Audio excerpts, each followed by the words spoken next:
This story is titled, My Fiancée Disappeared After Going on Holiday with Friends, then showed up at my door 5 years later with a baby, so I made her regret ever coming back. Hey Reddit, you know how people always say they never saw it coming? Well, that's exactly how it was for me. My name is Thomas, and I'm 30 years old.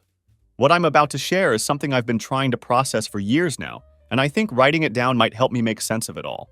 My wife Olivia and I were together for a solid 4 years. We were married for all of it, and I honestly thought we had a good thing going. We had plans, a whole life mapped out together. And for the most part, I really thought we were on the same page about everything important. Here's the thing. We both wanted kids. Or at least I thought we both did. Right after we got married, we started talking about it seriously. She'd always say how she wanted 2 or 3 kids and kept going on about what we'd name them, how we'd decorate the nursery, the whole thing. She'd even sit online for hours looking at baby clothes and all those gadgets new parents seem to need.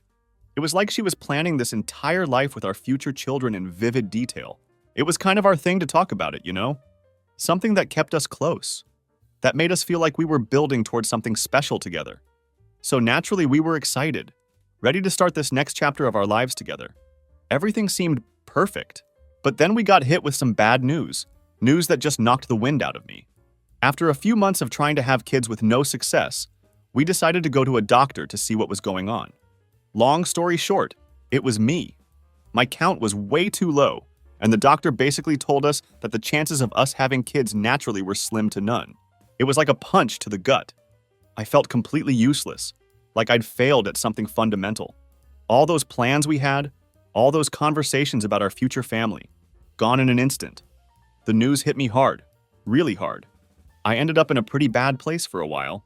Eventually, therapy helped me cope, but at the start, I was a total mess. Olivia seemed pretty supportive at first. She kept saying it didn't matter, and that she'd be happy with just the 2 of us for the rest of our lives. But even from the beginning, there was something off about how she said it. It's like she just dropped the subject way too quickly. One minute, she was all about having a family, constantly daydreaming about baby names and nursery colors. The next, she's saying she didn't need kids to be happy, as if she'd flipped a switch overnight. Now, don't get me wrong. I understand that people change their minds, especially when faced with unexpected challenges. But her whole attitude felt weird to me. She'd gone from spending hours daydreaming about our future children to flat out avoiding any talk about kids whatsoever. And it wasn't just that. It was like she started seeing me differently too. Out of nowhere, she'd make these small digs at me. Stuff she'd never said before. Comments about how I wasn't taking care of myself. How maybe I should get in shape or be more productive around the house. And yeah, maybe I'd put on a few pounds.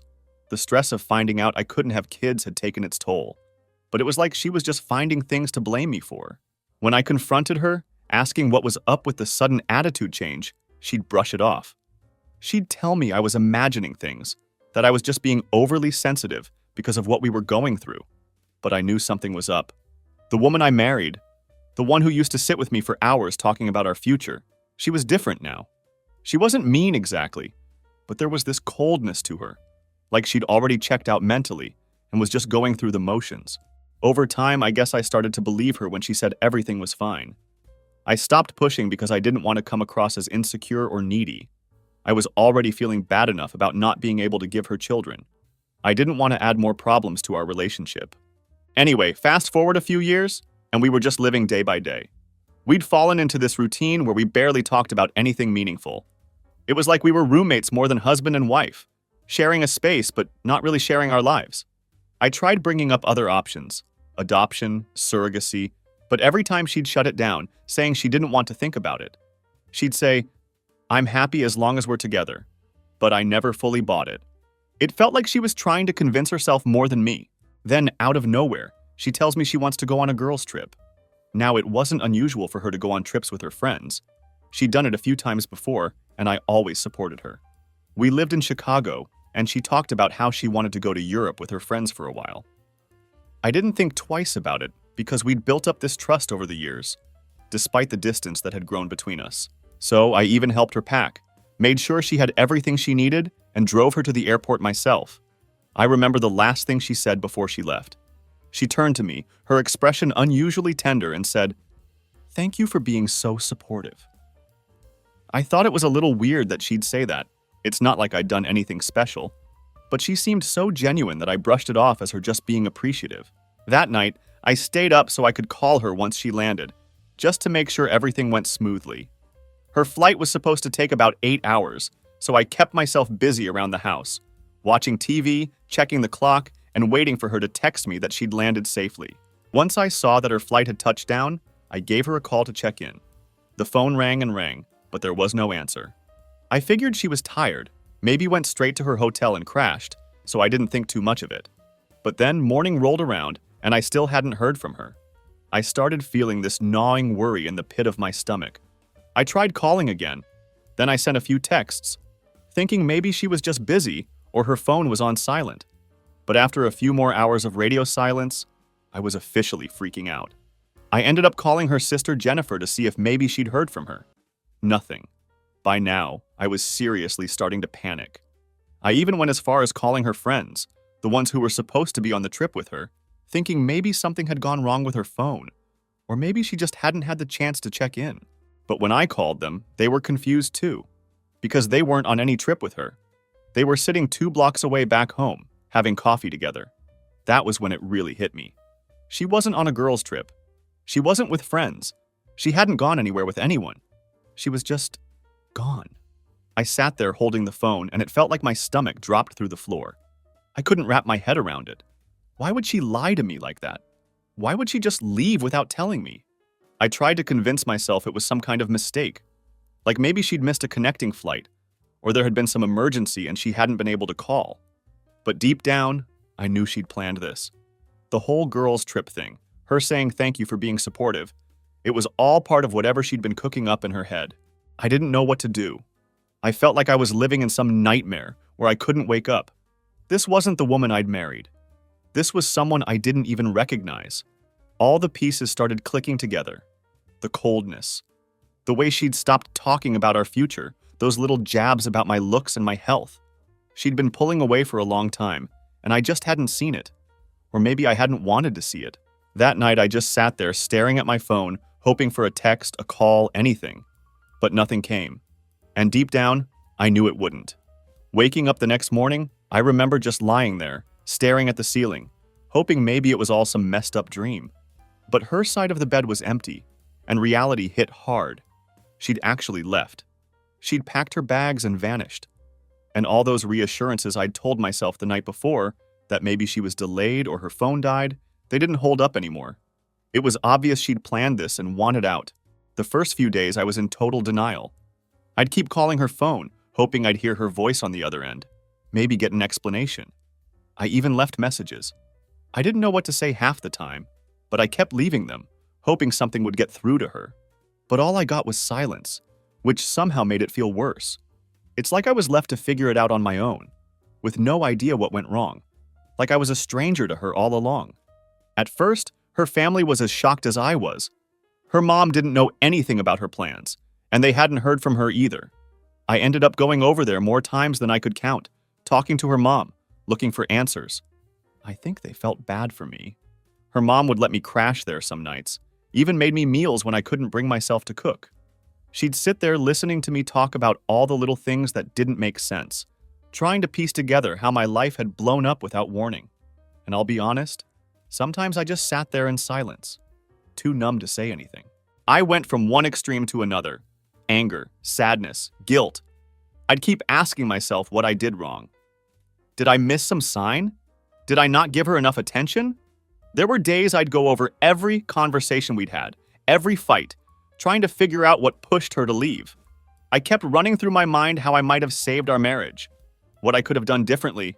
I know it sounds dramatic, but I was obsessed with figuring it out, like finding an answer could somehow fix everything. I barely ate, barely slept, and my work started slipping too. I'm a civil engineer at a construction consulting firm, and people noticed. They'd ask if I was okay, and I'd just shrug it off, say I was dealing with personal stuff. It was embarrassing to admit what had happened, to say out loud that my wife left me without a word. Eventually, I did tell a couple of close friends, and they did their best to keep me distracted, dragging me out to hang out, trying to get me to move on. But even when I was with them, I'd be in my head, thinking about her, wondering where she was, and why I wasn't enough to make her stay. One of the worst parts was the constant questions from people who didn't know. Neighbors, family, friends, even old coworkers who'd heard I was married would ask, "How's married life treating you?" And "How's your wife?" Every time it was like ripping off a fresh scab. I didn't have the guts to tell them she'd left, so I'd just smile, say everything was fine. But that lie felt heavier every time I told it. Therapy ended up being the only thing that helped. I'd never gone before, but after a few months of barely functioning, I knew I couldn't handle it on my own anymore. So I found a therapist and started going every week. Talking to someone neutral, someone who didn't know her or me or any of our baggage, it helped. I'd vent about the anger, the betrayal, the hole she'd left in my life. I'd go on about the sleepless nights, how I'd lie awake replaying everything over and over. The therapist helped me see that there was no magic moment that would have kept her here. She made the choice to leave, and that was on her, not me. That was a hard pill to swallow. For the longest time, I felt like there was something wrong with me, that I'd somehow driven her away. But slowly I started seeing things differently. She'd been cold and distant for a long time, and I just ignored it, hoping things would get better on their own. I'd convinced myself that I could hold it all together, that somehow my effort alone was enough to keep our marriage alive. It was painful to accept that it wasn't. As time went on, I started taking small steps to rebuild my life. I'd lost a lot of myself in our marriage, and I hadn't realized it until she left. I'd always been the guy who made an effort, who'd go out of his way to make sure she was happy, to make sure our home life was comfortable. But now I had all this time on my hands, and I didn't know what to do with it. So I started picking up old hobbies again, stuff I'd forgotten about. I went to the gym, started reading books I'd been putting off, even tried cooking new recipes. Work eventually got better too. At first, I was just going through the motions, barely keeping up with my workload. But as I started feeling more like myself, I put more effort into my job. It was one of the few things that made me feel accomplished, like I still had control over something in my life. I'd always been good at what I did, but now I put my all into it. The extra hours, the focus. It paid off in the form of a promotion that I never would have gotten if I'd been wallowing in self-pity. Still, there were days that hurt. Every once in a while, I'd come across something that reminded me of her. A photo, an old movie ticket stub, little things that brought back memories I'd tried to forget. I'd look at them and wonder what she was doing, if she ever thought about me, if she ever regretted what she did. But those moments started to fade bit by bit. Each time I was able to pack away those memories a little quicker, move on a little easier. I also reconnected with friends I hadn't seen much since I got married. We started doing things again, hitting up the golf range, going on hikes, stuff I hadn't done in years. It felt good to have people in my corner, people who weren't part of the mess, who could help me move on without dragging me back into the pain. Looking back, I realized I'd put way too much of myself into that relationship, into being her husband. When she left, it felt like she'd taken a part of me with her, like I'd lost this huge chunk of who I was. But piece by piece, I was finding myself again. It wasn't easy and it wasn't quick, but I was getting there. By the end of that year, I could finally look in the mirror and see someone who wasn't defined by what she'd done. I was more than just the guy whose wife left him. I'd survived, I'd rebuilt, and I'd come out stronger. For the first time in years, I felt like I could actually live my life without her shadow hanging over me. And honestly, I was proud of that. I thought I'd put everything behind me. Life had finally started feeling normal again, or at least as close to normal as it could get after all that mess. I had my routine down, friends keeping me busy, and work was actually going great. I'd even stopped thinking about her every day. I mean, I still had my moments where some random memory would sneak up on me, but it wasn't like before, where every second of my life was somehow connected to her. So when there was a knock on my door one Saturday morning, she was the last person I expected to see standing there. But there she was, right on my doorstep, holding a baby. I froze. My brain just stopped working for a second because it was like seeing a ghost. She looked pretty much the same, maybe a little worn down, but still her. She gave me this look like she actually thought I'd be happy to see her. And yeah, that hit me hard, because I thought I was past caring. Turns out seeing her again stirred up a lot of emotions I thought I'd buried. I didn't say anything at first. I just stood there staring. She smiled at me like nothing had happened, and then with zero shame she asked, "Can I come in?" The nerve. I mean, really, after everything she'd done, she just shows up here like I'm supposed to welcome her back with open arms. But I kept my cool, told her, "No, you can stay right there and explain." I didn't want her in my house, bringing all that chaos back into the place I'd built up again, the one space I'd made mine. She looked a bit thrown off, but she stayed where she was and just dove into her story. She started with, "I know this might be a shock, but I wanted to come back and explain everything." She even had this hopeful look on her face, as if she genuinely believed I'd be open to hearing her out. I was torn between laughing in her face and just shutting the door right there, but I was too curious. I wanted to know what her excuse was, what she'd come up with to justify the way she'd vanished. She went on talking about how she'd made a mistake leaving, how she'd realized she'd lost the best thing that had ever happened to her. Her words, not mine. She said she'd spent a lot of time reflecting, and that after having this baby, she finally understood what really mattered in life. Apparently, what really mattered was showing up unannounced at my door after ghosting me for years. And that's when she looked down at the baby and said, "This is our second chance." I couldn't believe what I was hearing. Our second chance. Like this kid was supposed to be some magical reset button, and we'd just pick up right where we left off. I tried to keep my expression neutral, but inside I was absolutely fuming. She went on saying how she wanted us to be a family again, that she'd made a terrible mistake, but now we could start fresh, just the three of us. Finally, I asked the one question that had been eating at me since she showed up. Why did you leave? I kept my voice as steady as I could, but I wasn't sure how much longer I'd be able to hold back. I'd spent years trying to understand, torturing myself with all the possibilities, and now that she was here, I needed to hear it from her. She hesitated, looking down at her feet like she was ashamed. But eventually she told me the truth, or what I assume was the truth. She admitted she'd left because she wanted a kid, and since I couldn't give her one, she'd found someone who could. She actually said it like it was no big deal, as if she hadn't shattered my life, as if I was supposed to just nod and accept it. She explained that the guy she'd left with didn't stick around, but by then, she'd had the baby and realized she wanted me back. Just like that? Simple. I took a minute to process what she was saying. Here she was, admitting that she'd abandoned me, ran off with some guy, had his kid, and now expected me to be okay with it, like I'd just forgive and forget. I told her, "So you left, found someone else, had his baby, and now you think you can come back and pretend like nothing happened?" She started crying, saying she was sorry, that she'd made a huge mistake, but that didn't move me at all. She kept saying how she realized that I was the one she truly loved and that we were meant to be together. Honestly, it was hard to keep a straight face. I couldn't believe how delusional she sounded. This wasn't love. This was desperation, and I could see it all over her face. Then she tried to guilt trip me, going on about how it wasn't easy being a single mom, how hard it had been for her. She actually tried to make herself the victim in all this, as if her choices hadn't led to exactly where she was now. She told me she needed my support, that she was ready to make things work this time. The whole time I just kept thinking, who does she think I am? I stood there taking it all in, but at this point I was done listening. I told her straight up, "You made your choice a long time ago, and now you have to live with it. There's no second chance here." She looked stunned, like she'd never even considered that I'd say no, like she really thought she could just waltz back into my life because it was convenient for her.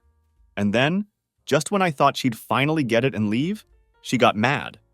Her tone changed and she started yelling at me, saying I was being selfish, that I owed her a chance to make things right. She said that if she'd wanted to, she could have divorced me back then and taken half of everything. She even had the nerve to bring up the house, saying it should still be hers. It was like her true colors were coming out right in front of me, and I felt this wave of relief. I was finally seeing her for who she really was. I didn't argue with her. I didn't raise my voice. I just looked at her and said, "We're done. You wanted a different life, and now you have it. This isn't my responsibility anymore."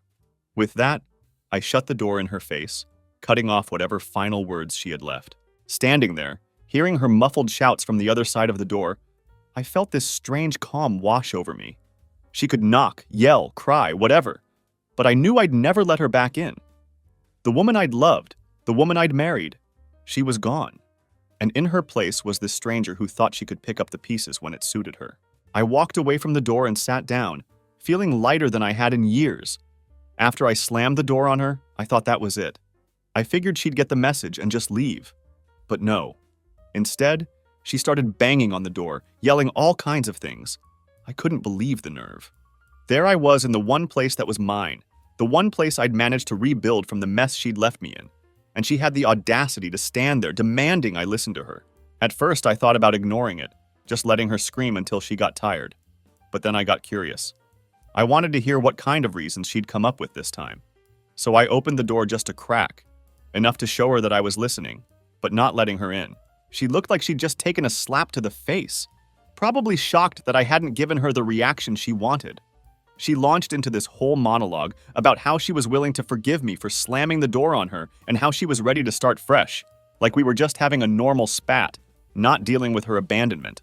She kept going on about how we could make things work if we both put in the effort. At that point, I couldn't hold back. I laughed. Actually laughed because the sheer nerve of this woman was beyond anything I'd ever seen. She looked furious when I did that, like I was supposed to feel bad for not taking her seriously.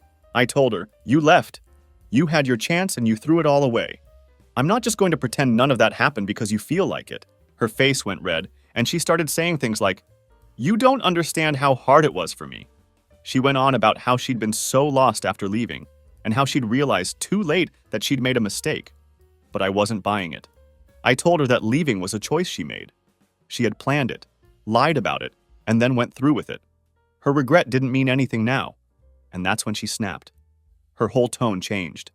She dropped the sad, remorseful act and started going off on me, saying how I was being unfair, how I didn't have the decency to give her another chance.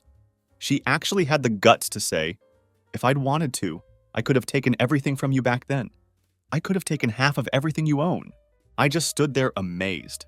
This woman who'd left me without a word now thought she was entitled to some kind of reward for not trying to ruin me financially, like she deserved credit for not being as terrible as she could have been. I told her, "So what? Am I supposed to be grateful that you only ditched me and didn't take my stuff with you?" She stared at me, her face a mix of anger and something else. Maybe desperation, maybe guilt. But honestly, by that point, I didn't care. I was just done. All those years I'd spent feeling guilty, questioning myself, wondering if I was somehow responsible for her leaving, they melted away right there. I finally saw her for who she was, and it felt like the weight I'd been carrying around was finally lifted. She wasn't done, though. She started pacing on my porch, ranting about how I'd never find anyone like her, and how I'd regret not giving her another chance. She actually tried to make me feel like I was the one who was missing out by not taking her back. It was bizarre. Here she was, the one who destroyed everything we had, acting like I should be begging her to stay. When she saw that I wasn't budging, she got even louder, going on about how I'd forced her to leave in the first place. She claimed that if I'd been more understanding about the whole kid thing, none of this would have happened. Apparently, according to her logic, my inability to give her a child meant I had failed her as a husband, which somehow justified her running off to have one with someone else. The mental gymnastics were impressive, honestly. I couldn't believe she was trying to pin her choices on me. I told her flat out, "Look, if you wanted a kid that badly, you could have told me the truth. You didn't have to lie to my face and pretend everything was fine while planning your exit." She had nothing to say to that, just stared at me like I'd slapped her. But I didn't let her get a word in. I went on, telling her, "You made that choice all on your own, and now you've got to live with it. That's not my problem." She tried one last angle, switching back to her sad face, asking me to think about the child and how I was being unfair by turning my back on him. She had the kid in her arms, and she actually used him to guilt trip me, like I was the bad guy here. But I wasn't falling for it. I told her, "I don't know that child. I have nothing to do with him. He's not mine, and neither are you." And that was it. I could see the realization finally sinking in for her. She knew I wasn't going to change my mind, that there was no way I'd let her back into my life. I could see the anger fading, replaced by something else. Maybe actual regret, maybe just frustration. But it didn't matter to me. She was just a stranger now. A stranger who had tried to walk all over me and expected me to smile and thank her for it.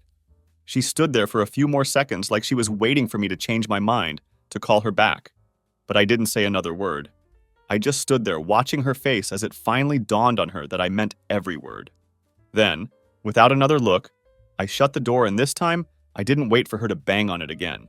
I knew deep down that I'd made my decision, and there was no going back. I walked away from the door feeling, I don't know, like I'd finally won. She'd spent so much time thinking she could come back and manipulate her way into my life again. but it was over. I was free. There wasn't going to be a second chance. Not for her, not for us. She was just a memory now, one I'd finally put in the past where it belonged. After all those years of guilt and pain, I finally felt like I could breathe again. And you know what? It felt good.